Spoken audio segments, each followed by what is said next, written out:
என் நூற்றாட்சி அன்பர்களுக்கு உறவாடையும் ராஜரத்தினம் உங்களுக்காக மட்டும் ஒரு அழகான திருமந்திரத்தை சொல்லி மகிழ்கிறேன். ஆம், பெற்றனால் ஆகமம் காரணம் காமியம், உட்டனால் வீரம் முயற்சித்தல், வாதுலம் ஆகும் காலோத்தரம் மற்றும் வியாமலம் ஆகும் காலோத்தரம், துட்டம் நச்சுப்பரம் சொல்லும் மகுடமாகவே என்கிறார். மீண்டும் அந்த செயலை சொல்கிறேன் பாருங்கள்.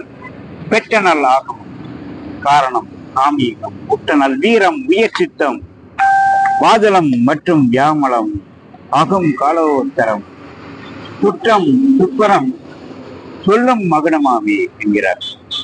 இதனுடைய பொருள் என்னன்னா, ஐயா, நம்ம சாதாரணமாக நம்ம உள்ளத்துல நாம் கேள்வி கேட்கணும். நான் யார்? நான் எதுக்காக என் அப்பா அம்மாவுக்கு நான் பிறந்தேன்? அப்படிங்கிற கேள்வியை பெரிய பெரிய அறிஞர்கள் எல்லாம் கேட்டுருக்காரு.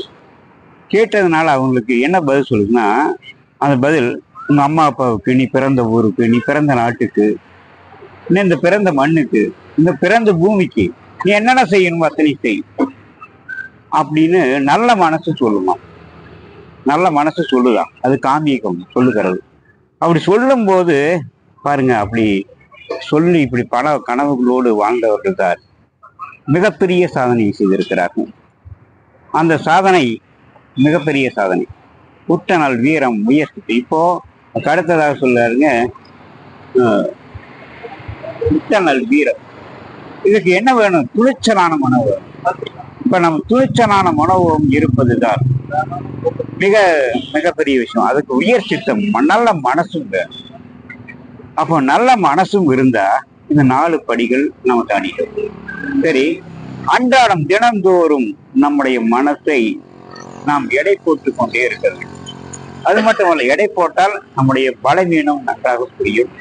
அந்த பலவீனத்தை பலமாக மாற்றிக்கொள்ள நாம் தினந்தோறும் படிக்க வேண்டும், பலரை சந்திக்க வேண்டும், பல அறிஞர் பெருமக்களை நாம் பார்க்க வேண்டும். அப்படி பார்க்கும்போது நமது மனமானது விரிவடைகிறது, சாதனையை நோக்கி விரிவடைகிறது. இதுதான் வியாமலம் என்கிறார். மற்றும் வியாமலம் ஆகம் காலத்தல். இது ஒவ்வொரு மணித்துளிகளிலும் நீங்கள் அனுபவ சேமித்து வந்து கொண்டே இருக்கிறது. அப்படி சேமித்து வந்து கொண்டே இருந்தால்தான் உங்களுக்கு வெற்றி என்பது நிச்சயமாக இருக்கும். பாருங்க, அப்போது ஆரம்பத்துல நாம அவமானப்படுவோங்க, பயங்கரமா அவமானப்படுவோம்.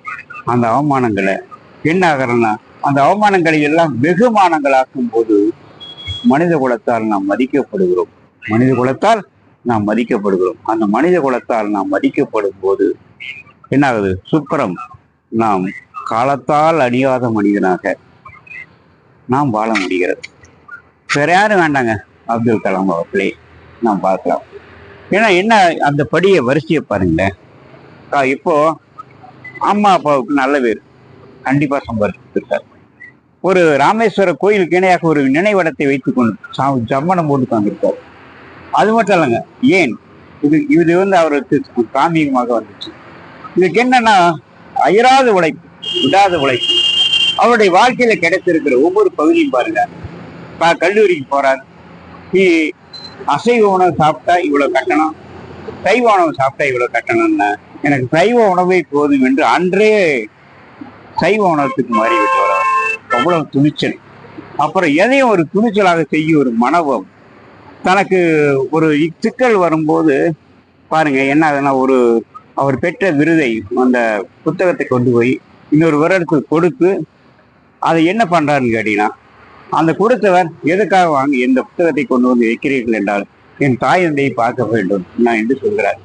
தாய் தந்தையை பார்க்க அவர் அந்த பழைய புத்தக கழகம், இந்த புத்தகத்தை நானே வைத்துக் கொண்டிருக்கிறேன், பின்னால் வந்து வாங்கிக் கொள்ளுங்கள் என்று சொல்லி அவர் பணம் 500 ரூபாய் கொடுத்து அந்த புத்தகத்தை மீண்டும் அவர் அடுத்த பணத்தை செலுத்தி பெற்றுக்கொண்ட ஒரு நல்ல மனிதன். அந்த மனிதனை கடைசி வரைக்கும் மறக்காத ஒரு வியசித்த சரிங்களா. அது மட்டும் இல்லைங்க, இவருக்கு ஒரு ஆய்வு வருகிறது விண்வெளித்துறையில. உண்மையிலே ஒரு சோதனை. அந்த சோதனை என்னன்னு கேட்டீங்கன்னா, அந்த சோதனை கிட்டத்தட்ட 2 தடவை விண்வெளித்துறையில அனுப்பிச்ச சேட்டலைட் பாதிக்கப்பட்டது. ஏன் பாதிக்கப்பட்டது என்று ஆராய்ந்த போது அவர்களுக்கு தெரிந்தது, அந்த சேட்டலைட்லே இம்பலர் என்ற ஒரு சிஸ்டம் குறைவாகப்பட்டது. உடனே என்ன பண்ணாரு, அத்தனை, அதாவது சொல்லப்போனா வீட்டில் இருக்கிற ஃபேன் உற்பத்தியாளர்கள் அத்தனை பேரையும் கூப்பிட்டு இந்த சேட்டலைட்டை எப்படி படைக்கலாம் என்று அவரிடத்தில் பயிற்சி கொடுத்து அந்த சேட்டலைட், அதாவது அந்த இம்பலரை மாற்றி அமைத்து மீண்டும் வெற்றி கண்டார். அப்பொழுது அவருக்கு மிகப்பெரிய பாராட்டுகள் கிடைத்தது. அதுதான் வாதிலம் யாமலம் என்று சொல்கிறார். ஒவ்வொரு மணித்துளிகளிலும் அந்த நல்ல நபர்களோடு, யார் ஒரு அணுசக்தி விஞ்ஞானிய சாராபாயோடு, பிரம்மகிருஷ்ணா என்பவரோடு மற்றும் பொதுமக்களோடு எல்லாரிடத்திலும் பழகிட்டார். அப்படி பழகினதுனால என்ன, ஒவ்வொரு மணித்துளி பழகி பழகி தன் அனுபவத்தை சேமித்துக் கொண்டே வந்தார். அதைத்தான் காலோத்தரம் என்று ஒரு விதிமுறை சொல்லுகிறது. பிறகு பாருங்க, காலோத்தரம் அப்புறம் இது என்ன ஆகுதுன்னா, இந்த அவமானங்களை சந்திக்கும் போது அது வெகுமானங்களாக இவருக்கு என்னென்ன கிடைச்சதோ அதை அப்படியே கொடுப்பதில் வல்லவர். தான் பெரிய பதவியில் இருக்கிறோம் என்று அவர் நினைக்கவில்லை. ஒரு குழந்தைகளுக்கு, ஒரு ஊனமற்ற குழந்தைக்கு ஒரு ஒரு என்ன பண்றாருன்னா, ஒரு 700-300 கிராம்ல இது பண்ணும்போது, கண் பார்வையற்றவர்களுக்கு ஒரு சேரிட்டி போடும்போது, அந்த பார்வையற்றவர்களுக்கு மட்டுமல்ல செவிட்டு விலக்கி ஒரு சேரிட்டி போட்டு இந்த மருத்துவத்துறைக்கு தன்னுடைய பங்கை கொடுத்து இவர்களுக்கெல்லாம் இலவசமாக கொடுக்க வேண்டும் என்று ஒரு திட்டத்தை வகுத்த போது அப்துல் கலாம் அவர்கள் முன்னணியில் நின்றார். பாருங்க, இது சூப்பரம். அது மட்டும் இல்ல, இன்னைக்கு பேய காலில் பா ராமேஸ்வர கோயிலுக்கு நீ போயிட்டு வரலாம், ஓ நீ போயிட்டு வா, ஆனா 22 தீர்த்தத்தை குளிச்சுக்கிட்ட எங்கிட்ட வா. எங்கிட்ட வந்தீங்கன்னா ஒரு ராமேஸ்வர சிறுவன் எப்படி தன்னுடைய வாழ்நாளில் வெற்றி அடைந்தான், என்னவெல்லாம் செய்தான், யாரையெல்லாம் சந்தித்தான், யாரையெல்லாம் நான் சந்திக்க வேண்டியது, எனக்கு எவ்வளவு தாழ்ந்த மனவும் இருந்தது என்பதையெல்லாம் அவர் சொல்லாமல் சுட்டி காட்டுகிறார். உண்மையில் சொல்லுகிறீங்க, அவரோட சொந்த ஊர்ல, சொந்த கிட்டத்தட்ட பார்த்தீங்கன்னா பேயனூர் என்ற அந்த சொந்த ஊர்ல அவர் பழகின விதம், அவர் வாழ்ந்த விதம் அத்தனையும் மகுனமாக இருக்கிறது என்று சொல்லி இந்த செய்தியின் பிரகாரம் வருவது, அப்துல் கலாமே இந்த செய்தியின் பிரகாரம் வாழ்ந்திருக்கிறார், நாமும் அவரை போல வாழ்ந்து வெற்றி அடையலாமே என சொல்லி நன்றியுடன் விடைகிறேன். நன்றி, வணக்கம்.